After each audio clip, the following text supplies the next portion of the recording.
Hello everyone, this is TMR coming at you one more time, TheMadReview. Machinima's on, guys. Trying to give you a little bit of heads up. Wanted to go over some shit that's kind of been bothering me a little bit, so I guess this is kind of like, pre-release, Call of Duty, Battlefield 4 rant on games.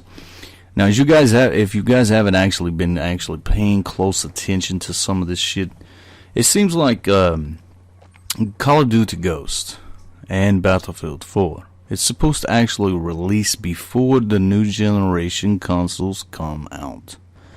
And that's kind of pissing me off a little bit, because you think that they would actually have done a little better with that and got that shit kind of straightened out, because it's imperative that you actually have your game and your console together.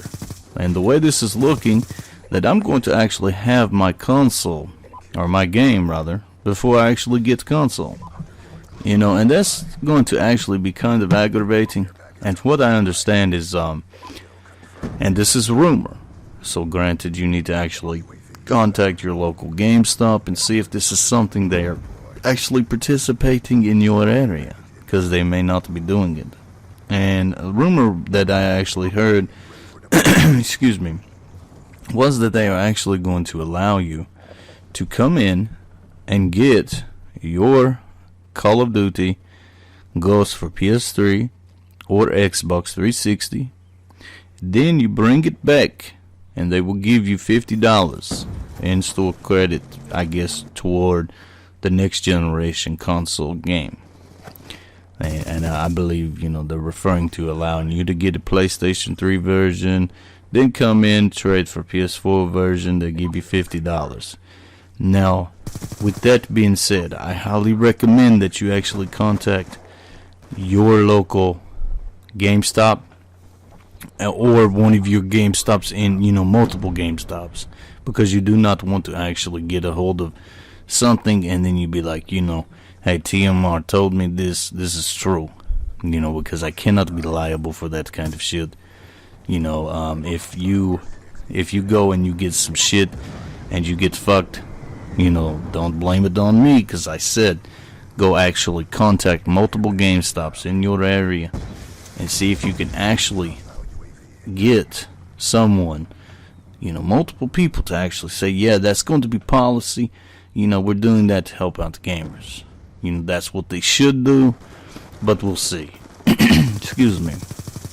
Anyway, but moving on from that, it's going to be hard actually sitting on game and not having the console, to play the motherfucker on.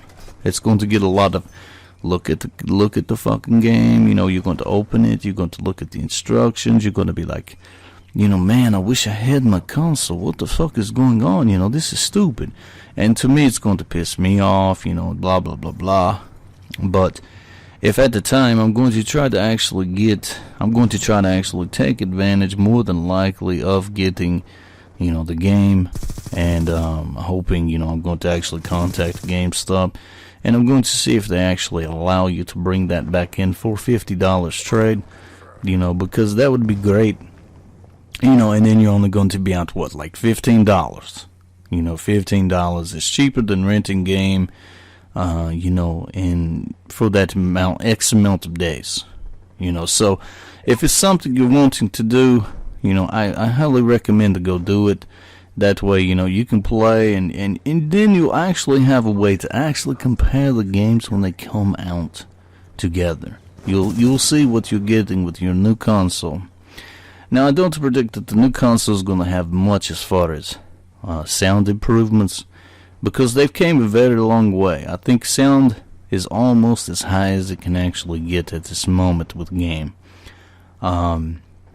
Now, as far as video, you will see some video improvements. Now, granted, if you remember back in Call of Duty, Call of Duty 2, it was a massive jump up from Call of Duty on PS2 or Xbox. You've seen actually a really big jump in the graphics. I don't think you're going to see a big jump. I do not think you're going to see something that's going to be, like, oh my god, look how real this looks. You may experience those moments at times, but I do not think it's going to be something that's going to be a continuous thing. I think it's going to be something that's intermittent. You will see small improvements, and I'm hoping, especially with PlayStation, that we see actually a big network improvement, because I know they have had network issues before, and those network issues actually make it hard to play your games and without all this bullshit lag, and I currently, I've been playing a little bit of the original Black Ops and on PlayStation, and when I play the original, I love it. That's actually one of my favorite Black Ops games, is the original. And it's kind of got some frame rate issues in that game. I don't know if they actually fucked up the code. I don't know what happened, but it's very hard to actually get too involved, and sometimes the recording comes out jerky and shit, and it's just horrible, and so I cannot believe they never actually really came in and tweaked it and fixed it to the point of where it was smooth, and I noticed a big difference when I was on Xbox with it. And I think this cell processor bullshit that PlayStation's been using has actually been a crippling factor in their new console that they have, in the current generation. Now, the new console that's coming out is going to be like a computer, and it's going to be just like the Xbox. So it's going to actually run smoother. I think we're going to see a lot of improvement on PlayStation side, especially, of the network, I believe on the machine itself, and an actual big upgrade to the wireless internet. They're actually upgrading to wireless N, getting rid of all this bullshit wireless G, which is, to be honest, actually outdated. But anyway, guys, I wanted to kind of give you a little rant about some shit, and kind of say, if you've not subscribed yet, take a moment to click subscribe link, and check out my other videos for emblem tutorials. I'm testing, of course, today a new microphone, and hope everybody's having a great day. Till next time, guys, this has been TMR, Machinima Zone. Click that subscribe link. Thanks for watching.